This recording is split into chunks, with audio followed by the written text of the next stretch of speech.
Hello folks, and welcome to this series on how to build a PC.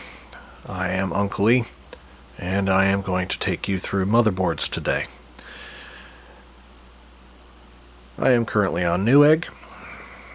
As you can see, I have CPUs, memory, motherboards.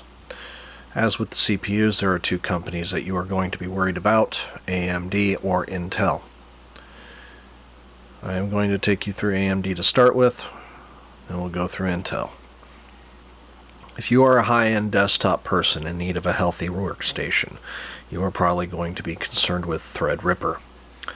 There are 3 chipsets here, but for the most of you, this will be way out of your league. If you wish to do research on Threadripper or any AMD or Intel product, please focus on GamersNexus or HardwareUnboxed. In the meantime, the current Ryzen lineup goes on the AM5 chipset. That is the Ryzen 7000 series. Ryzen 5, Ryzen 7, Ryzen 9, 7000s. As you can see, there are a variety of boards and a variety of prices and a variety of chipsets. Now, your chipsets will determine the cheapness of the board and what form factor you may choose. Now, the chipsets can be relatively simple to understand for the 7000s. These A620s are obviously going to be your cheapest alternatives. Your B550s will be your next level mid-range boards. They are scalable in price. Your 670s will be your most expensive and feature-rich boards.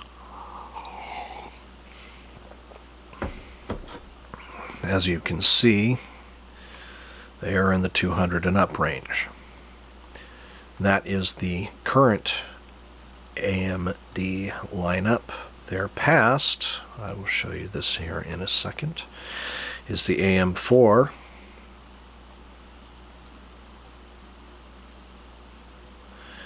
And the most recent is the 500 series, which you will want to focus on. And you can see that they are relatively cheap. Because they are the last generation product, still feature rich, but works well as a cheap stopgap. Now, Intel's going to go back to their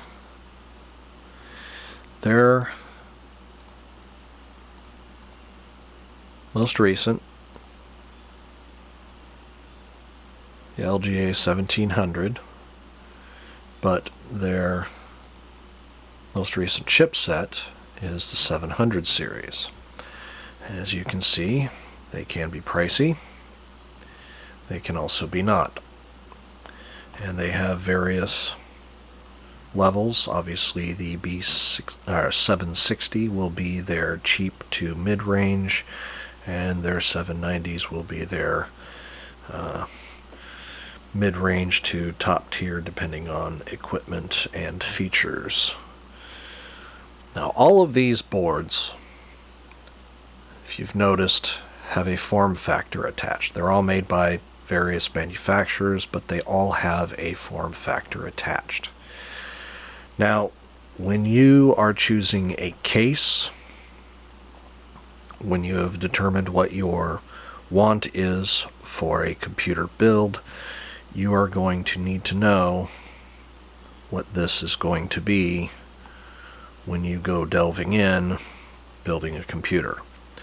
ATX is the large form factor. Micro ATX is the mid-range, and the EATX, is the very large extended ATX. The ITX is the smallest you're going to find unless you go into single board computers, and that is not our concern today. Now, ITX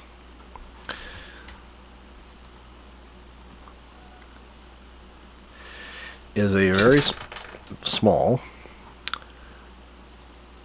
and usually somewhat more expensive board compared to what you will get with micro ATX and ATX normal. And the reason is everything's more tightly packed, more compact, and it's made to fit a lot onto a little. And as you'll notice, you have 2 slots right here for memory, and that's pretty well standard. You have 1 slot for your graphics card if you determine to use one, and you have a variety of plugs that you can use, all at a greater number or a lesser number. Now, you can get cool cases, pretty awesome cases honestly, with an ITX board, but it is more for a tight, compact system than it is a ultra modern kick-ass gaming rig or workstation. Now, as far as micro ATX goes, I'll show you that. And again, I'm just using the Intel variety. They look pretty much the same regardless if it's AMD or Intel. You have 4 memory slots here. You have your CPU, your heat sinks for your power. You have 4 slots, although however many of these can be used will be up to your graphics card if you so choose.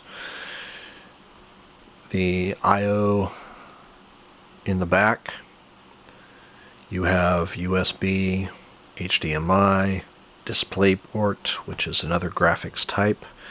You have your USBs, you have your network cable interface, you have your audio plugs, 3.5mm jacks. And all motherboards have this back area.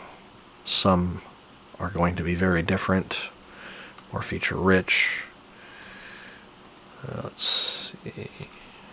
Let's pop into one here. Nope. Okay, never mind. Let's see. And again, almost all motherboards in this form factor are going to look similarly. Some options will be not here. And if you've noticed, there are a few of these boards that have this little plug right here. This is what's for an SSD to slot into, or a solid state drive. It is a storage method, storage medium that can plug directly into some motherboards. Some have them, some do not.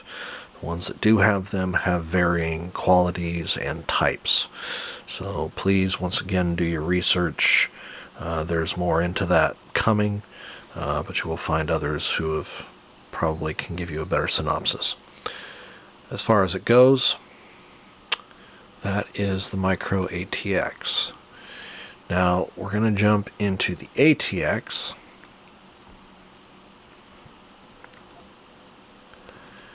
Now I'm just showing you whatever comes to my clicks.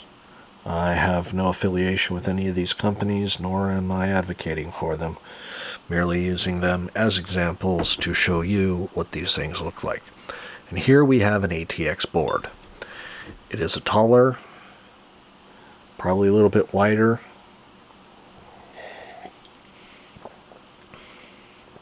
board than the micro ATX, definitely wider and taller than the ITX. You have a lot of slots that you can use. Again, these M.2 slots, which use the SSDs to plug into. This itself is a heatsink for one of those SSDs. You have your, again, I/O shield, or input-output, USB. This is a plug for a wired keyboard and mouse with a round plug. You have your USB, HDMI, USBs, network, and audio plugs. Now again, when you go looking for cases, functionality, you're going to need to know what form factor it is and whether it'll fit or not. And that'll come in one of the next videos on cases. In the meantime, know what you're looking for, do your research, and get it figured out so you can build the best PC you can. Have a good one and enjoy.